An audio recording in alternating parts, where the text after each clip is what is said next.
Hello, welcome to Media Dialogues. I don't know about you, but I'm really feeling full on that party vibe that December brings. Now, there's just so much to do. Lit fest, music concerts, stand-up comedy, spoken word festivals, magic shows, motivational speakers, plays, restaurants, food fest. Whatever your interest, you're probably spoiled for choice. Now, don't forget, it's also the first normal year post the pandemic. For nearly 2 years, live physical entertainment was shut with a devastating impact on the business. But that seems to be in the past as people are going out with a vengeance. So what are the key trends that are emerging? How is ticketed entertainment doing? What are the growth prospects as we head into a new year? Those are just some of the questions I'm going to be putting to Shreyas Srinivasan of Paytm Insider, Roshan Abbas, founder of Kommune and Experience, and V.G Jairam of Hyperlink Brand Solutions. Gentlemen, it's lovely to have you all here, and I'm going to start with the guys in the studio, Shreyas. So you're going to have to wait because you have the advantage of being in Goa, isn't it? Happy to wait. Okay. Roshan, flashback, September 2020. We were doing this conversation via Zoom, and we were talking about just how difficult it was for your business and the sector, right? What has 2022 been? Because we are, December, this is the highlight of the events and the live entertainment business, isn't it? So I think what that 2-year gap did was it put a pause on people's passion and needs, and I think it all just accumulated. So the day things opened up, it wasn't a trickle, it was a spate. We didn't have one show, we have multiple shows happening on the same day. Corporates who had put aside marketing budgets came back with a vengeance to spend. India has still been on a growth trajectory, unlike so many other global countries. And I think for that reason, there has been an appetite that is really needs to be whetted by, everyone's keen now to satiate that. What's also happened is that I think in the 2 years of the gap that we had, people became a lot more closer to their own passions. See, it gave every individual time to say, you had more me time. And in that me time, you discovered what you wanted to do, whether it was yoga, whether it was health, whether it was baking, right? I mean, remember Dalgona coffees and all the rest of it, So you had all of that. And also your relationship with the arts became a lot more because they became, loneliness is a big issue. So that became the rise of intimate music, as we call it, singer-songwriters happened because you didn't have big productions. You needed that nurturing, isn't it? You needed that nurturing, you needed that connect. And now that that connect has happened, look at what happens post that. Lucky Ali is performing in Goa in a small cafe. He walks on that and it resurrects the man's career. He did a 20-city tour, sold out. He was performing in Dubai, I remember, at the Expo. Multiple private shows were going on. Every concert finds its audience. And also, I think the other thing that has happened is over the last couple of years, we as promoters have also evolved to say, we don't just need to do Delhi, Bombay, Bangalore. Jairam, bears out. I saw you nod completely through his answer. So what are you seeing it? Because we just, for people in Mumbai, Arijit just performed and I heard lots about this. I want you to sort of leap off from where he left off. No, I think just to take off from what Roshan was saying, I think, yes, definitely, the whole experiential and live entertainment industry has bounced back and how. But I also feel it's got to do with one important aspect that 2 years of sitting in front of a screen has really, made people want to go out and experience. That whole touch and feel had not happened. And another big trend that we caught on to is the fact that there is a huge resurgence in indie pride. We are seeing that the consumer, the millennials, the Gen Z, they are really absorbing and buying tickets for Indian acts, right? So you are seeing that trend which normally where, people would probably sell 500 or 1,000 tickets, you're suddenly seeing those level of artists sell 3,000 or 4,000 tickets. So that is also kind of playing culturally. And this is not just music, or are you talking specifically in music? Across, whether it's music, whether it's comedy. I'm saying there's a little bit of, the pride about, the regional music, there's pride about the local artists, and also the fact that if you look at an international trend, not too many international artists are coming yet because they are still trying to make up for all the money that they lost in the COVID years and they are busy trying to fulfill the demand in their own markets. I think the magic or the big revelation has been that today there are indie artists who can sell, take a Pratik Kaur for example, you know, he's selling 5,000 to 6,000 tickets, you know, on the go. But he's on a much higher league, isn't it? This is the guy Obama endorsed on Twitter, and this is the guy the Gen Z, you know, kids have been going I must tell you the best thing that I read. Somebody said the Jagjit Singh of the millennials in English. Heart, every song is about love. Pratik Kaur is a Jagjit Singh of his generation. Let me give you another very interesting data point that just happened in Thane, you know, which is just, you know, a sister city of Mumbai. And there was a music festival, I think Sparks promoted it. There were 8,000 tickets that got sold. So, and they were all Indian acts. Or for that matter, if I can proudly say that when we brought back Independence Rock, you know, and recrescented the Mahindra Independence Rock, we sold out 4,500 tickets a day. You know, and these are all Indian acts, and these are high quality. And what is the key thing that one needs to also understand is that the Indian acts have really come of age in terms of the sound quality, in terms of production, in terms of what they're performing, you know, what they're putting out. Shreyas, Paytm Insider, tell us what the past year has been. Share some of the highlights. I think in the live industry, what the pandemic showed us that we couldn't match this experience of touch and feel and camaraderie, which being at an event gives you. We couldn't match that digitally, right? And that's sort of like both the failure and success of a digital person like me. We tried, but we really couldn't make that digital experience real enough for people to connect and have that shared experience. I use that word a lot, shared experience at an event where you're standing with 10,000 people and it feels like you're all in this together. The second thing which happened in the pandemic is the creator economy, right? I think the creator economy has literally grown 15-fold in the last sort of 2-3 years because people had access to time. So they ended up consuming, following, becoming fans of a lot more creators across India. And we are seeing that trend sort of boil over into live entertainment today, where all of those creators, one of their ways to monetize is real life experiences, is events. And they're all building events with partners like I work very closely with both the gentlemen in the studio, and together we are building this ecosystem where any creator can easily put up an event without having to worry about all the hassle of putting up the event. That's what we are for. You literally see sort of like people move to two ends of the spectrum. There's going to be massive digitization with things like AR, VR, and you're going to consume more and more and more digitally, which feels like real life. But that's going to increase the demand for real life even more.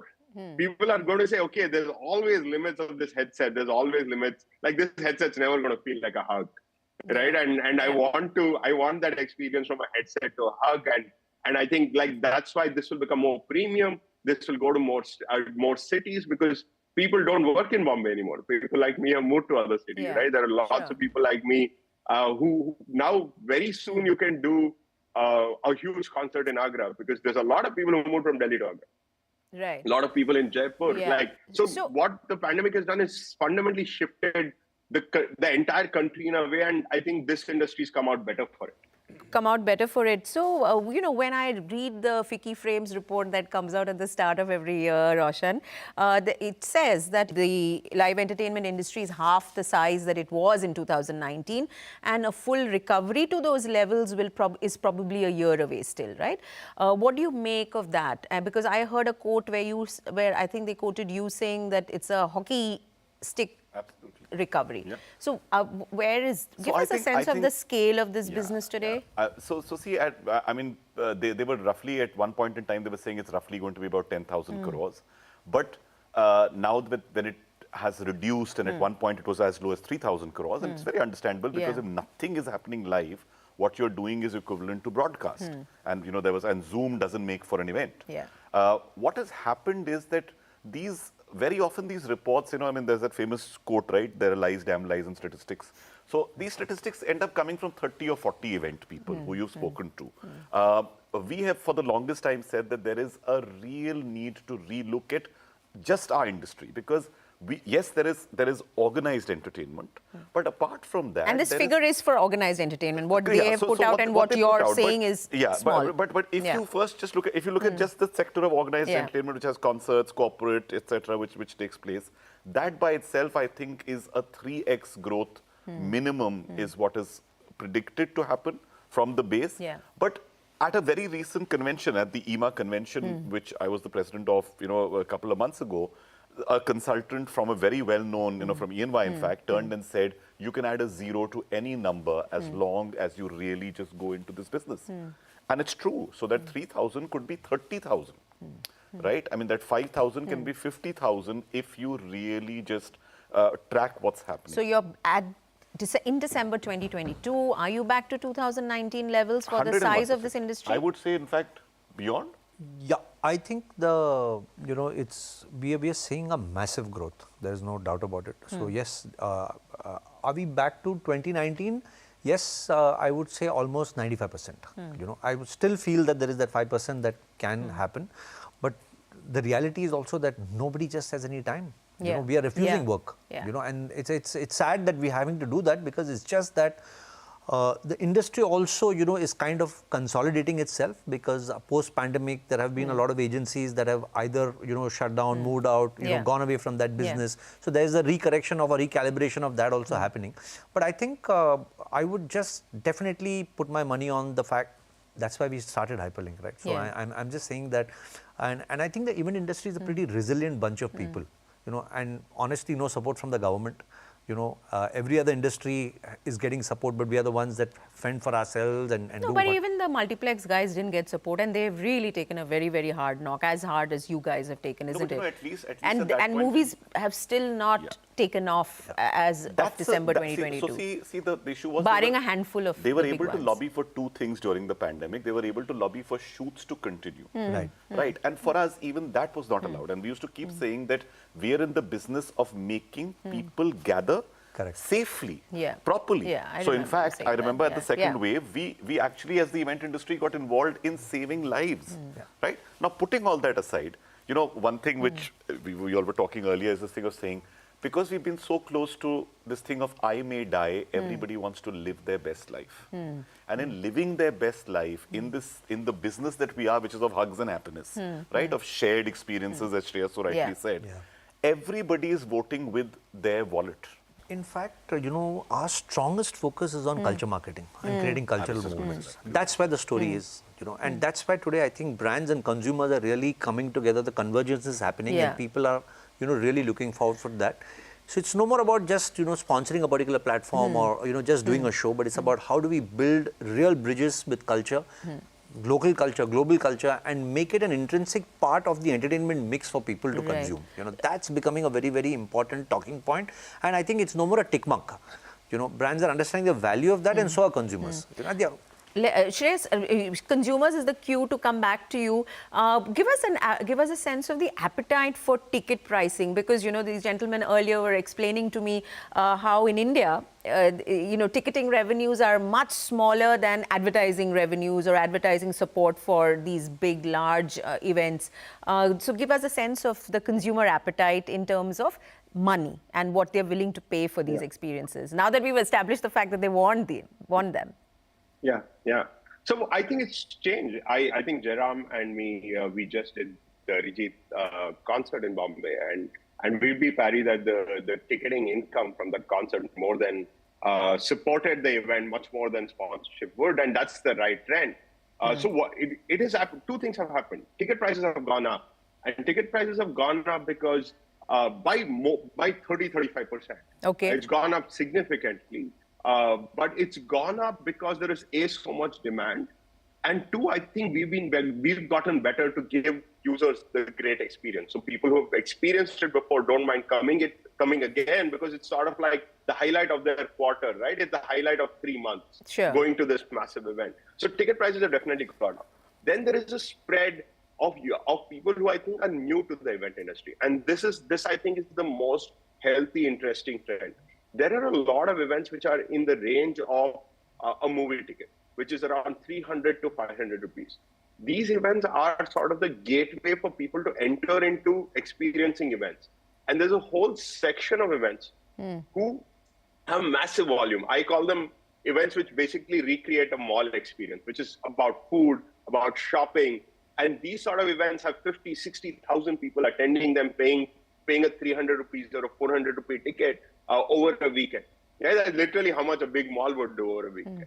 And I think we have these two large spectrum of events, both doing really, really well. You have the really high premium, sort of really, really famous artists, and those prices have gone up, but the capacity is sort of the same. And hence, income there has gone up. And then there is really large scale events which are about food and shopping and experiences like that, where we are bringing in a whole new generation of people who have never gone to an event before, for whom going to an event was not a mental model for a weekend. Pause for a bit because we've got to take a commercial break. When we come back, we're going to find out what prospects this industry has in the year that's coming up. So don't go anywhere. Stay with us.